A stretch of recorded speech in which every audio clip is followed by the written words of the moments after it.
Washington, D.C. was certainly the focus this week. Investors bracing for a possible sea change on Capitol Hill with the midterm elections changes. But the assumed blue wave certainly wasn't. It was more of a ripple. The Democrats gained control of the House. Republicans strengthened their hold in the Senate. Both results widely expected. So what will a divided Congress mean for the markets and your money? My next guest knows both worlds very well. President Trump's former communications director and the founder of Skybridge Capital, Anthony Scaramucci, joins me right now. Anthony, it's great to see you. Hey, it's great to be here, Maria. You do an amazing job on the show. Thank you. Way better than me, I might add. So it's a little disappointing for me, but I do love you. So thank you. And I love you. I love the set, the whole thing. The book, The Blue Collar President. Congratulations on the book, on the president. Doing pretty well. Let me get your take on what has happened this past week. We know it was expected that the Dems would take the House. They did take the majority. But the Senate, I feel, is really the place where things are ratified, and he gained control. Yeah, so, I mean, the Trump train, there's a little bit of everything in this electoral situation. The Trump train is steady as she goes. Lots of progress because the Senate is going to ratify trade deals, ratify treaties. Also, it's very likely you'll have at least one, possibly two more Supreme Court nominations in the back half of the president's term. And so all those things are very favorable for him. The negative, obviously, is that they now have subpoena power and investigatory power in the House. If they start to do that, and you and I both know that they could potentially complicate some of the trade deals by slowing them down and forcing some new structures into the trade deals, things like that. But in general, the president's story is very much intact. And by the way, without his help, the Republicans would have been in a way worse shape. I mean, his 26 campaign stops over 14 days made a very big difference. You're right. He was out working really hard. And he was working hard for Senate seats because he knew how important strengthening his hold of the Senate would be. Don't drink, don't smoke. You can fly around on Air Force One at age 72 and do 500 meetings. I don't know how he does it, actually. You're right. It's pretty amazing. But there was an article on Friday in the Journal, and let me read you what it said. It says, securing congressional passage of the makeover of the NAFTA agreement, that is, of course, USMCA, that will get a lot harder with a split Congress. A Democratic-led House gives Mr. Trump's political opponents power to demand concessions in exchange for ratification of a new agreement reached in September. Markets rallied on the new USMCA. It has to be agreed upon and voted on in the new year by Congress. Will markets trade down on the expectation that this Congress could slow down the president's agenda? Well, they certainly could, but I think, one of the points I try to make in my book is that the Democrats would be way better served to focus on the blue-collar people, lower middle-class people. That trade deal clearly does that. And I That's think why the unions like it. Yeah, exactly. So I think the Democrats would be making a very big mistake if they go in that direction, because then they just look like they're being obstructionists for no reason. One of the points that I make in my book is that the Democrats are making a big mistake by calling the president's base things like deplorable or ethnocentric or racist.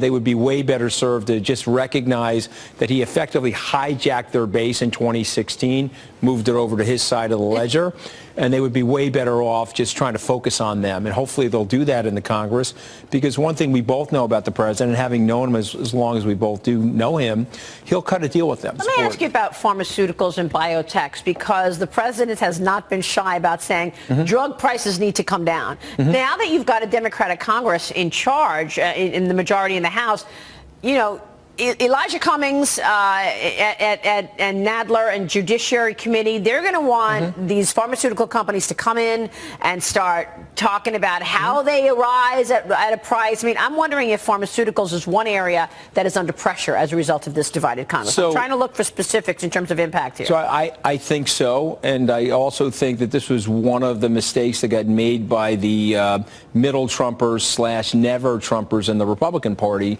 The president has been championing the idea of negotiating directly with the pharmaceutical companies on their prices for Medicare.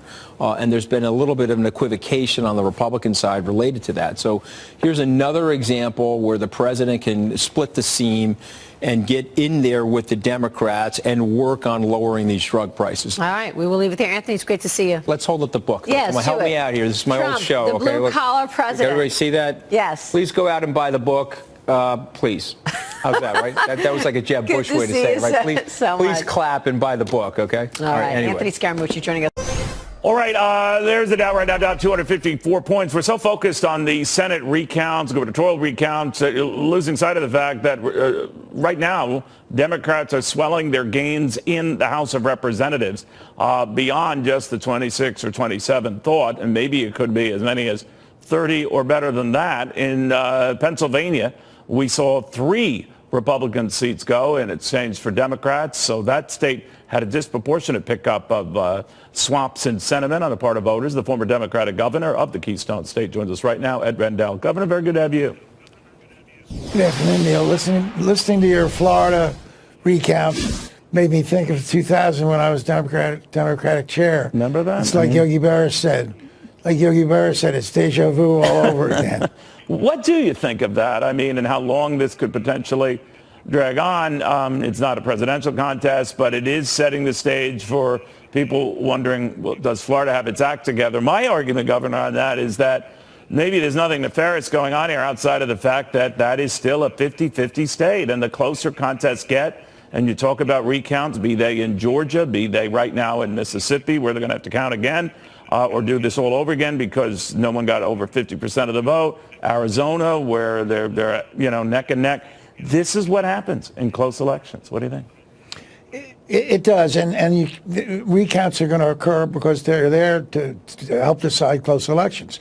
But there's no excuse for any state not to have, by 24 hours after the polls close at the outset, to have all the votes counted. Then they can have a recount. But in Arizona, there were 450,000 votes not counted, and I think in Florida, 50 or 60,000 votes not counted. That's unacceptable, and they've got to tighten up their procedures. Now, I don't know all the details. You probably know better than I, and you were there in the middle of the 2000 mess, that they were taking safeguards to make sure whatever ballots they would come up with in future years, both parties would agree to them. So both parties agreed to what seems to be such a confusing ballot. It was almost like a telephone book in a couple of these counties. Broward and Palm Beach come to mind.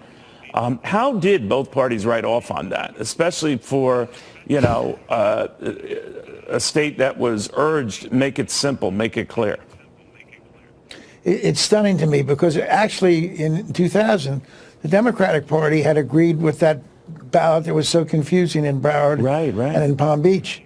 They had. So it's stunning to me that it happens. But I don't think we should have political people sign off on ballots. We should have people who are experts on elections look at a ballot and say, well, that's easy to understand. Now, that's a little bit confusing, or that might be distracting. But we've got to find a way to do it better. Because what happens now is, regardless of what happens, whoever wins, the other side is going to think there's some sort of chicanery. Governor, already we're getting noise from candidates within the Democratic Party already feeling their oats and then maybe testing the presidential waters. Among them, and just yesterday I was chatting with him, California Congressman Eric Swalwell, entertaining just that. I want you to listen to this. There's a report in Politico and now elsewhere that you're seriously considering a run for president, are you? Absolutely, I'm looking at it, and I'm going to talk with my family over the holiday. But I do think, Neil, that one lesson I've taken away from the midterm results, when you look at 25 people elected to help win the House and their 40s or under, is that the country is embracing new ideas, new energy, and new leadership. All right, so he's testing the waters. So obvious question for you, Governor, are you? Well, I think I should run with Joe Biden and we be the AARP ticket. But really, it is amazing. Seriously, we could have a couple of dozen Democrats, prominent Democrats, not just sort of also rans, seriously joining that field, right? Yeah, there's no question about it, and there's nothing necessarily wrong with that. No. What's wrong with it is if candidates cater to their base just because they're thinking of running for president. I was very disappointed when Democrats, almost all of them except for Amy Klobuchar, was the only so-called presidential candidate who didn't do this, all said we should abolish ICE. Well, of course we shouldn't abolish ICE. We need to reform ICE. We need to change it. But we need an agency like ICE to do the important work that it does. And there was a stampede of presidential candidates pledging their fealty to abolishing ICE. That's ridiculous. And if Congressman Swalwell gets in the race, I hope he stays the way he is and decides things based on their merits, not on what's politically, the best route to go. Well, you and the vice president, by definition, are a unique breed then, because I'm talking about your age, I'm talking about just your more moderate position. Your party has taken a sharp left. Does that worry you? It does, although some of the people who are considered to be in the left wing of our party, I think are sensible and get painted unfairly. Like I heard Elizabeth Warren at a private dinner say, if the Democrats take back the House, we better show the country that we should legislate, and not just investigate. And that's absolutely right. If all we do with control of the House is investigate every little nuance in the Trump administration, then we will have blown a big opportunity to show the country that we can give them a good infrastructure bill, a good comprehensive immigration reform bill. We can fix the ACA. Those are the things we should be doing. Sure, there are certain things that need to be investigated, but let the Mueller probe do most of that work, and let's get back to doing things to meet the challenges the country faces. All right, Governor Rendell, it's always a pleasure. Thank you, sir. Thanks, Neil.